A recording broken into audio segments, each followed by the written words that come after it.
Department has for years concealed the true state of the Afghan security forces and their inability to carry out their mission. These aren't secrets. These are reports, many of them published in the nation's leading newspapers. And yet the administration didn't factor them into their planning, didn't seem aware of the facts on the ground, didn't seem able or prepared to deal with the realities, even as Americans were put into harm's way. It really does make you wonder, what was the Biden administration actually focused on? I mean, what was it doing with its time? What was the president doing with his time for all of those months? Or Secretary Blinken, or Secretary Austin, or the National Security Advisor? What were they doing while Afghanistan collapsed into chaos? I think the facts suggest an answer. Rather than focusing on protecting Americans from the enemy, rather than focusing on getting Americans safely out of Afghanistan, they were focused on fighting a phony culture war that they invented and that appears to be their top priority. Just consider, on June 11th, when Secretary Austin was asked if he thought that the United States military was a fundamentally racist organization. This is a hearing in the Armed Services Committee here in the Senate. Is the U.S. military a fundamentally racist organization? He said, I can't give you an answer, and instead talked about the military's urgent support for equity. His words. 1 week later, 21 districts in 9 provinces had fallen under Taliban control in Afghanistan, and Afghan security forces began to abandon their posts. On June 21st, Secretary Blinken announced that the Progress flag would fly at the State Department, a special flag that celebrates, in Blinken's words, diversity and intersectionality, that famous catchphrase of critical race theory. The very next day, the Taliban seized the main Afghan trade gateway as the enemy's advance began to pick up pace. On June 23rd, General Milley said in his testimony to the House Armed Services Committee, I want to understand white rage. That's his quote. And he defended the administration's recent focus on white extremism in the military. The very next day, U.S. intelligence assessed that the Afghan government would collapse within 6 months of our withdrawal. On July 1st, Secretary Blinken was busy changing U.S. passports to create new selections for non-binary, intersex, and gender non-conforming categories.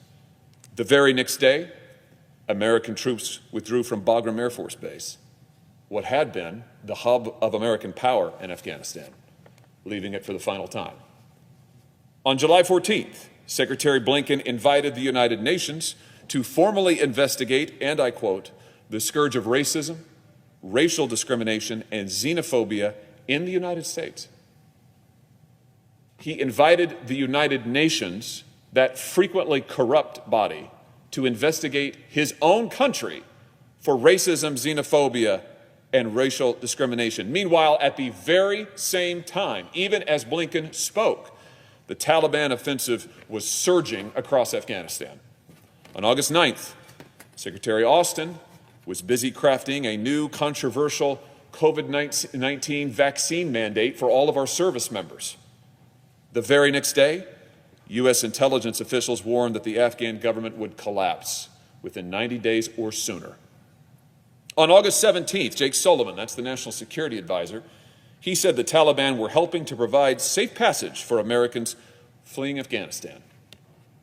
Well, 1 week later, the terrorist attack at Kabul left 13 American soldiers dead, at least 169 civilians wounded, and shortly thereafter, hundreds of Americans left behind as our last transports lifted off. Facts are facts. These are the facts. And they tell the story. Joe Biden and his team were more focused on their culture war than they were on protecting Americans. That's the long and the short of it. They were more interested in imposing a radical left social agenda than in getting Americans out of Afghanistan. They were interested in using the military as a social experiment rather than respecting it as the war-fighting institution it was built to be. Rather than making decisions that were sound in tactics and sound in strategy, Joe Biden and his team were aiming to please their radical, woke, progressive base. And the American people paid the price. Now the American people deserve accountability for what has happened. They deserve accountability for the lives lost. They deserve accountability for the civilians killed, accountability for the Americans left behind. And that's what this body's for. That is this body's responsibility. It may be an inconvenience to the Democrat leader. It may be an unwanted responsibility for supporters of the president, but it is our job nonetheless. Americans have died. Americans have been abandoned. The nation deserves an accounting, and it is not too much to ask the Senate to do its job. It is not too much to ask the Senate to get the truth, and it is not too much to ask the Senate to force accountability for this terrible crisis that this president has disgracefully led us into.